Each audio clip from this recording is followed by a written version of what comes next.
Shefsky here, and welcome to Fantasy House. This is the world's #1 make-believe real estate podcast. I love doing this show because every week we get to go on a guided tour through a different person's imaginary dream home. They're always pushing the limits with mind-blowing houses and weird technologies and magic and all that cool stuff. They make weird, unique rooms. And, I ask them, I'm like, hey, could you come up with appliances and technologies that we don't even have so they can solve your very unique problems? People do that. And really it's just good old fashioned creativity and silliness. Fantasy House podcast is NSFW. It's not safe for work, although we're super Mr. Rogers inspired. It's a lot more of an adult Mr. Rogers experience. So it's raw, it's honest. We talk about sex, drugs, people's bathroom habits. Sometimes people take us to dark places, and we're all about authenticity and really reigniting that carefree, playful spirit we had when we were 4 or 5 years old. Just fearless exploring of our imaginations and ourselves. Do you remember that? I love that. I feel like we need that as adults too. And that's what I want to facilitate with Fantasy House. I want to inspire people to explore that again, get that feeling, that little fire lit inside for story time and imaginary make-believe time and just being ourselves. And it really is a great time. In Nathan Hurd's episode, he has a zero gravity room. So you just go in the room, flip a switch, and you're floating around. Jade Catapretta has a lazy river going through her fantasy house that has sexualized dolphins in it. Fifi Dosh has a private hot tub on top of a private mountain in her backyard. John and Tom from Chad Goes Deep, their fantasy house is actually a cloud that floats around like an RV in the sky. So they can go anywhere they want. Nick the plumber, he's got a live studio audience. So when he's with his family and he drops the punchline of one of his dad jokes, he gets a real applause. Joel Jimenez loves to cook, and by the way, is an amazing cook. But in Joel Jimenez's fantasy house, he doesn't want to clean up. He hates cleaning up. Loves to cook, hates cleaning up. Well, he's got a kitchen that washes itself. In episode 94, Mike Ishak's kitchen is just a portal to his aunt's Indonesian kitchen, so he can have ringdung anytime he wants, which I've never had ringdung in real life, but we had it on his episode imaginarily, and if it's anywhere as delicious as it is fun to say, it's got to be good, right? Ringdung. Jeremiah Watkins did a Halloween episode, and his toilet paper dispenser is a mummy that you just unwrap and wipe your butt with. Nat Baymel doesn't even have a bathroom. Speaking of bathrooms, he simply has a wizard that anytime you need to go, the wizard appears and just makes your bowels empty. Just abracadabra, poof. Or poop, poop, poof. So cool, right? Every episode is brought to you by me, Jon Shefsky. I am your local Southern California realtor. Not just a fantasy realtor. No, a really real realtor. And I would love to help you with anything real estate related, whether you're thinking about buying a house, selling a house, maybe you're interested in why I love multifamily apartment buildings, any of that. I would love to be of service. And if you're thinking, John, I don't care about real estate at all, that's great. But I know you know someone who does. And you got to let them know. You got to say, hey, before you go making any moves, you got to talk to my boy, Jon Shefsky. He's a really real realtor, and he would love to be of service. And I really would. And even if you're not in SoCal, I can still help you because I have a referral network all over the country with some fantastic agents, and it's growing all the time. So check in with me. Let me know, because I got agents in Nashville, in Chattanooga, Austin, Texas, Boise, Idaho, Phoenix, Arizona. I got you covered. And like I said, that list is just growing. So just think of me when you're thinking of real estate. Be like, I'm going to hit Shefsky up before I do anything. Just send me an email, fantasyhousepodcast@gmail.com. I'd love to be of service or help in any way. My good friend Sarah Schon is here, and she's an artist and just so much fun to talk to. And we had to do a quick episode because it's holiday season, and I almost had 1,000, but a million things are going on right now. And so we had to do a quick episode, and we just had so much fun. Her fantasy house is awesome. It'll probably make your mouth water because we talk about food quite a bit, and it's going to be a blast. So in the words of the great Angelo Bowers, let us do this. Won't you take it all around the tour of your fantasy house? You're the host with the most experience guest in your fantasy house. Get money for expensive construction. The only limit is your imagination.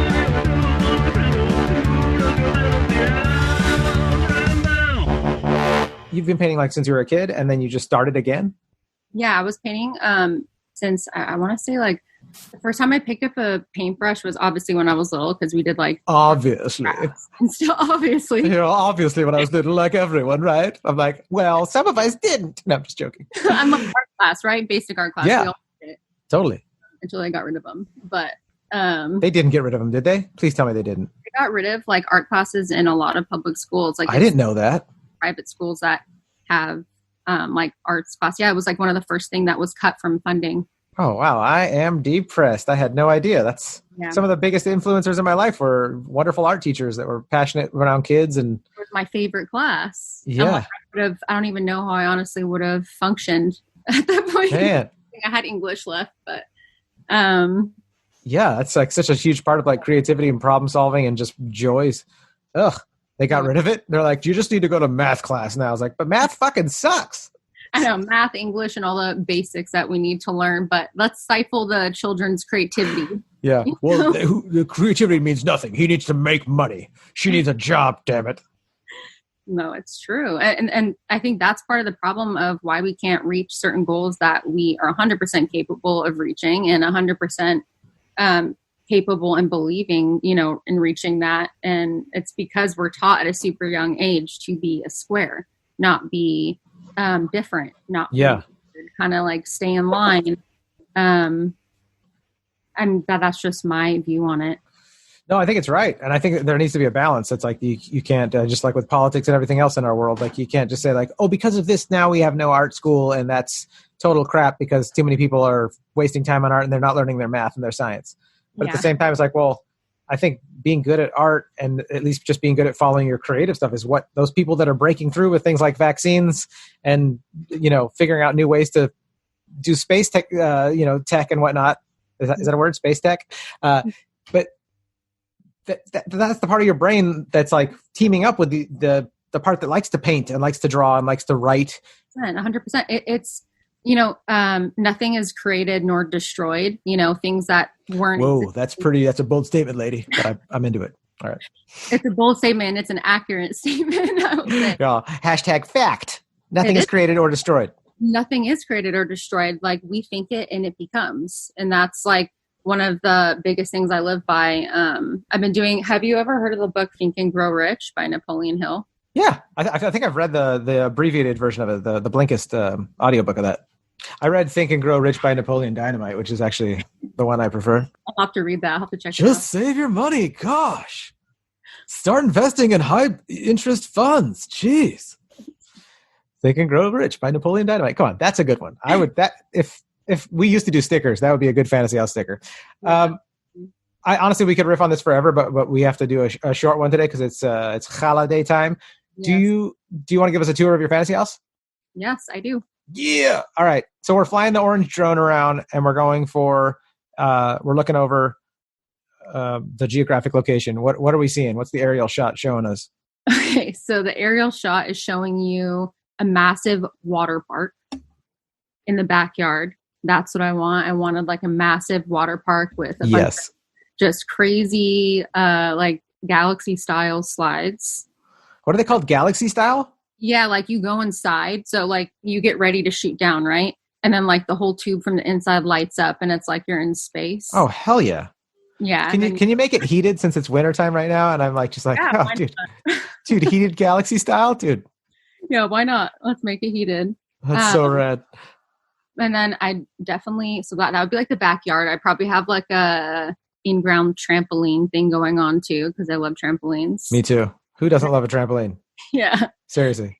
Going inside the house, I probably want a butler, but I'd feel too bad if it was a human being. So it'd have to be something else. That's okay. Dude, robot butlers, like that's like the very inspiration for the show, like was starting off. Yeah, I saw that. I was like, don't mean to copy you, but like I wouldn't want a human. So I'd probably like no, it's totally cool. Yeah. I'm not gonna enslave people, but if I could just have a robot that does what I say, that'd be kind of nice. I know, why not? You still have to talk nicely to it, okay? Not like how people talk to Alexa. You need to talk nicely to your robot butler. Like respect. Yeah, totally. I don't think I couldn't even be mean to a robot. I think that would still be like really fucked up because totally. I still feel bad when I go like, Alexa, can you please put on The Doors? And Alexa doesn't respond. And then you have to go like, okay, let me just do this again. Alexa, play The Doors. And she does. And you're like, who programmed this robot to only take commands from assholes? I know. Like we're all fascists in our house. Like, and then my kid goes and calls Alexa, play Blippi. And I'm like, dude, you're teaching our kids to talk like assholes to these robots. Like, just be nice to the robots. They're, even if they can't hear us and really feel us, it feels bad to be a jerk. You know? Well, There was a Black Mirror episode, and it actually really freaked me out on that topic. And it was like that they actually did have feelings. And Lady, I can't even watch that show because everyone tells me about it. I'm like, it sounds too scary. I can't watch Black Mirror. It's horror for me. It's horror. Yeah, it gets really weird. All right, so you got a robot butler. What does your robot butler? What's the name of this being, of this thing? Him? Oh, I didn't think about that. Oh, it's a he. Okay, what's his name? I would name him probably Jeff. I don't know why. Jeff. That's great. Yeah, it's like that. That's such not that's a white boy from Orange County name. My cousin's name is Jeff. I love it. We're gonna call your butler. Hey, Jeff. And can I get a panini, a pesto panini, please, Jeff? And he'd be British for sure. Like he'd have to have an accent, either like a French accent or a British. Actually, I might want a French accent. A French accent? Yes, sir. Jeff is panini coming right up. Oui, oui, oui. Awesome. Thank you, Jeff. Mm-hmm. Jeff, what part of France is that name from? Paris. Paris. There are many Jeffreys. Mm-hmm. Goofy. All right, so we're eating chicken paninis, pesto paninis. Take us to the kitchen. So the kitchen. Because that was just an appetizer, just so you know. So I'm not much of a cooker, sadly. I don't like to cook, but that's okay. The kitchen, I'm not really picky about that as long as it's clean and looks sleek. Yeah. A sleek kitchen? I mean, Jeff will be in there, not me. So what does Jeff look like? Does Jeff look like a robot, or is Jeff like Jude Law and AI? Oh, that'd be actually like really nice. Sexy Jeff. Hey, sexy Jeff, can you make me a dark chocolate milkshake real quick, sexy Jeff? Yes, sir. Coming right up. Stupid. Yeah, no. Hey, you picked the accent, girl. I'm just trying to riff on it. Yeah, no, I pictured a robot looking guy. Oh, cool. Okay, yeah. Like a stash. And then like a toupee leg type of thing. Totally. Dude, I love it. Just kind of like chilling on top. What would we have Jeff make us? Like if you're, I'm here with the Fantasy House film crew and the producers and like we're like MTV crews, we're sitting in there and you're like, let's do some lunch. I'm showing you the kitchen. What's Jeff going to make for us? Lunch. Oh my gosh. I like a bunch of foods. I would have him make you guys like lobster tail and, do you guys eat meat? Yeah. Yeah. Lobster tail and like filet. If I could eat that every day and have it be a healthy thing, I probably would. Oh, that would be your thing every day, lobster tail and filet? 100%. I don't care. I'm like, if my arteries wouldn't literally get so messed up, I would do it. Oh my God, that sounds amazing. Well, we'll eat that right now. So that would be great. Yes. Okay. So yeah, I'd get that for you guys for lunch and maybe some like IPAs or something. Yeah, dude. Wash it down with some hoppy beer. Mm-hmm. Some stanky weed beer, as I call it. Yeah, I'll do it.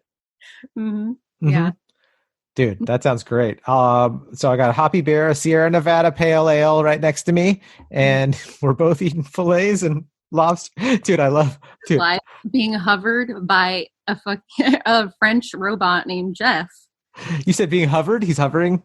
Yeah, like he just kind of like waits. Oh, dude, that's so great, dude. He'll be like an Alexa, so like, I mean, he'll be on like an autopilot thing, so he'll go and like clean the house and stuff. Like a Roomba? You're like, Jeff, you're not just going to keep staring at us with your robot eyes, are you? Timer in his back, like certain times to like go do stuff. But otherwise, just kind of like wait patiently until we're like, hey, Jeff.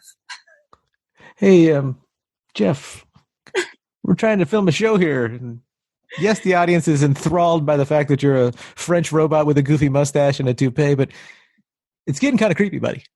Yeah. Like, can you back up, please?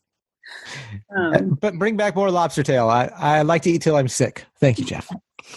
Yes. Dude, I love lobster. Like, especially if you like a pretzel roll with buttery stuff. I'm just like, dude, carbs mixed with lobster is insane. I've never had it on a pretzel roll. Oh, dude, you have to. There's so many places in like, God, where's the best lobster roll that I think I had? There was a place called, I can't remember the name of it. And I'm in the middle of a Fantasy House episode. I should be telling everyone so they could go to it. Son of a gun. I think it's on 3rd Street in Los Angeles. I hope it's still there after the pandy. It's just fantastic seafood. And they have lobster rolls and they do shrimp cakes and just amazing, amazing food. I've had some of my favorite seafood meals there. There and Connie and Ted's on Santa Monica in West Hollywood. Yeah, dude, you have to go there. If you're a fan of lobster and you like lobster and filet and these places have great combos of bread, carby stuff, and meats. So if you're doing it healthy, just have the lobster. But if you want to get down and dirty, Okay. Connie and Ted's or Son of a Gun. Okay, so now we've grubbed down. We're stuffed in the kitchen. Should we go to? Do you have a restroom? Is there a weird, trippy, creative bathroom that you have there? I was thinking about that. This reality is so creative. I was like almost thinking like maybe I don't even like go to the bathroom in this reality. Why? What are you gonna do? Maybe you don't, but girl, I got to shit. Where's the bathroom?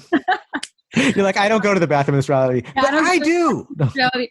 Okay, so it would be. I don't want anything crazy with the toilet because that would just freak me out. So just like a regular toilet. Okay. Maybe like with a heated seat and maybe like a bidet. Yeah. Nice. Like a bidet. And then for a shower, it'd be like a rain shower. Ooh, fun. Yeah, rain shower, and then you press a button and it turns into a steamer. Yeah. Why'd you laugh when you said steamer? Did you think of?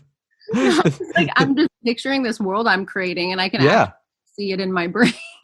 Dude, it's so great. That's what is exciting about this is like just feeling like a kid, and it costs you nothing. You know what I mean? To just be creative right now and just think about like, oh, we would have the rain shower, and you could turn it into a steam room, and you like. It costs you nothing, dude. Like your brain's just going right now and you're enjoying it. So it makes me happy. Seeing your smile while doing this is great. Oh, thank you. Yeah. That's so fun. So, okay. Well, now I'm full of lobster. I got a clean butt. Let's go check out, what's other rooms we got to check out? You have a master bedroom or other kind of creative rooms? You get to choose if you want something else. Yes. I'm going to like rattle off a few really quick. Okay. Awesome. Bowling alley. Yes. Love it. Yes, movie theater with like snack bar and everything. What snacks are we grabbing and what movie's playing? What movie's playing? Oh my gosh. Can't just choose one. Pulp Fiction. Oh, great call. God. I'm like love Pulp Fiction.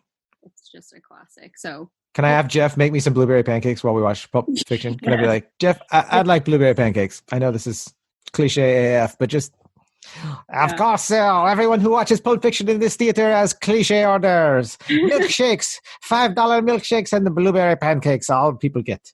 That sounds really good. But yeah, I'd have that on for snacks. No. Okay. Popcorn. I like popcorn. I'm not a big candy eater, but I mean, I guess I can like just any candy. Anybody would want. What's your favorite candy?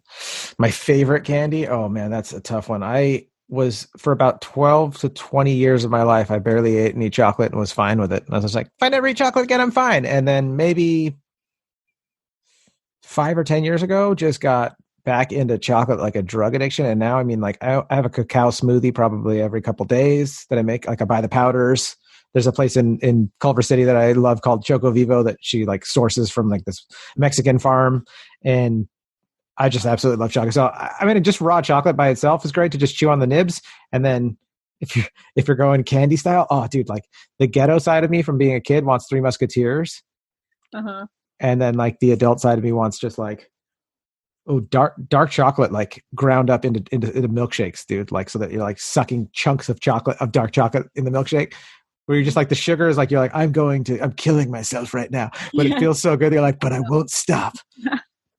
I'm like chocolate. It's never enough. I had it for breakfast this morning, actually. You just said that you don't eat too much candy, motherfucker, and now you're like, except for breakfast. I know. I eat candy. That's right. Okay. I just did it today because it's Christmas Eve. Okay, that's cool. No, it's fair. It's a cheat day. I get it. Yeah. What'd you have? What chocolate did you have?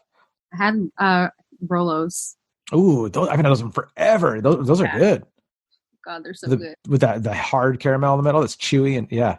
And then it like melts in your mouth as you eat it. Oh yeah. Yeah, I had a couple of those. I had a couple Crunch bars. What else did I have? Crunches are good. Like chocolate toffee bar. Ooh, I love chocolate and toffee, dude. Ooh, any Butterfingers I love. Heat bars. If you have fancy stuff like brands I've never even heard of that are fair trade and you're just like, it's the best. I love those. Also, do you ever take chocolate chips just like for cooking, like semi-sweet, pour them in your hand, down them, and then grab a handful of like just random unsweetened nuts or unsalted nuts from like Costco? Like you get the pistachios, like a handful, 10 different nuts, and just mix them in your mouth and just cream your jeans and just stand there in front of your family, like, what are you doing? I was like, I'm just coming right now because I mixed all these chocolates with all these nuts. Yeah, I used to actually just buy the bag. I'm like, oh, it's snack size because there's no and I used to just like cut off the top and just eat the chocolate right out of the bag. Oh, totally, dude.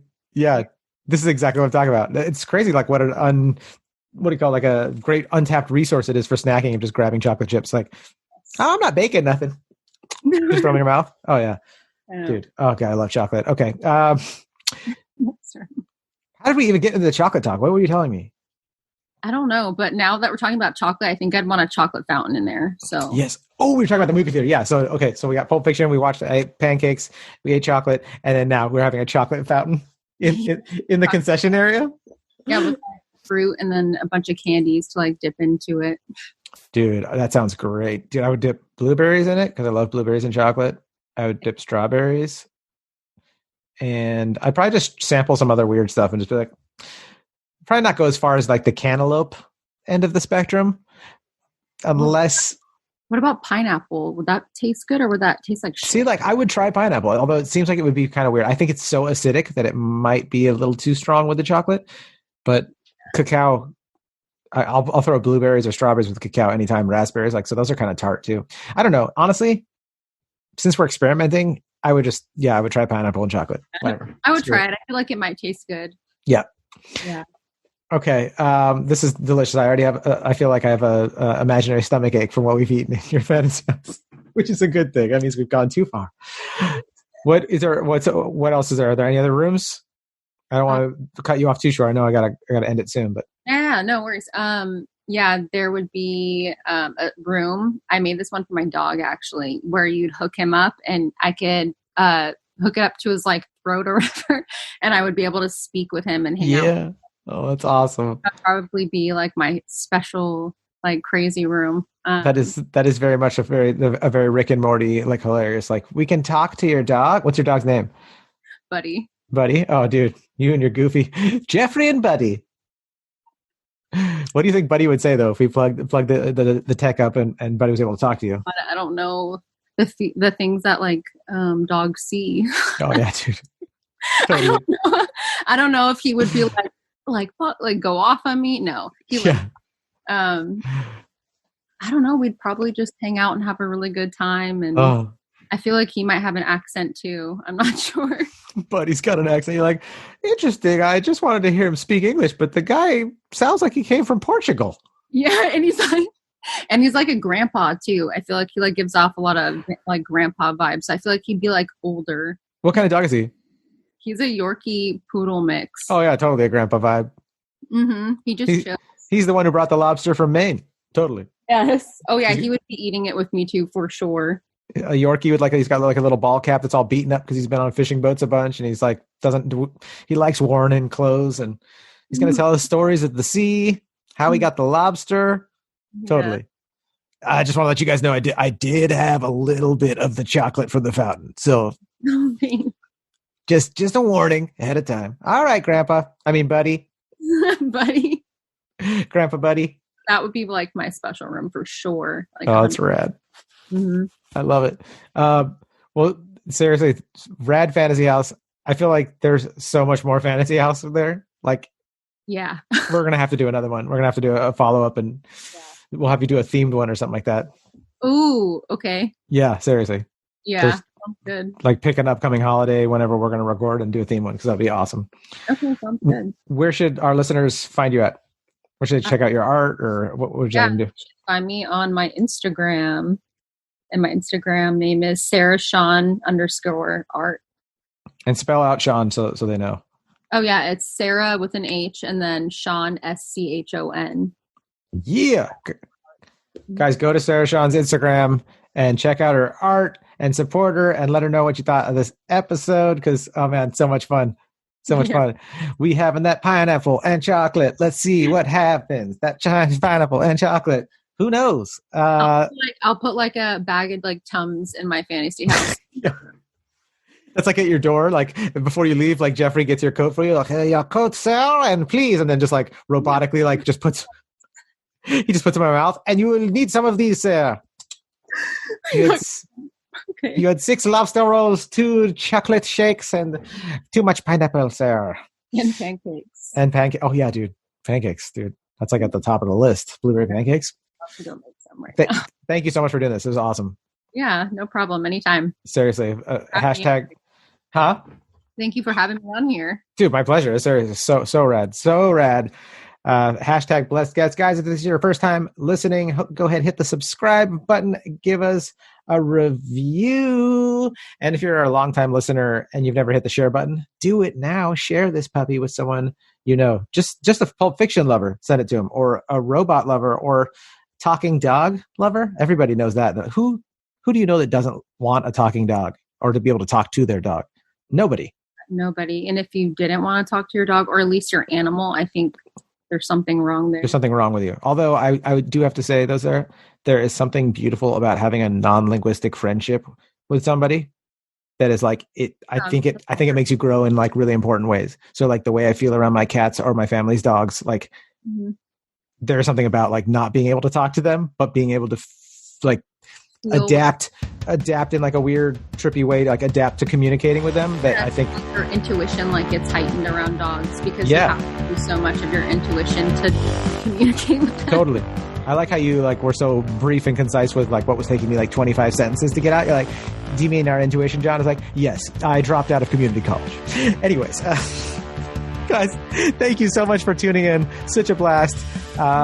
We'll be silly and have fun. Mwah.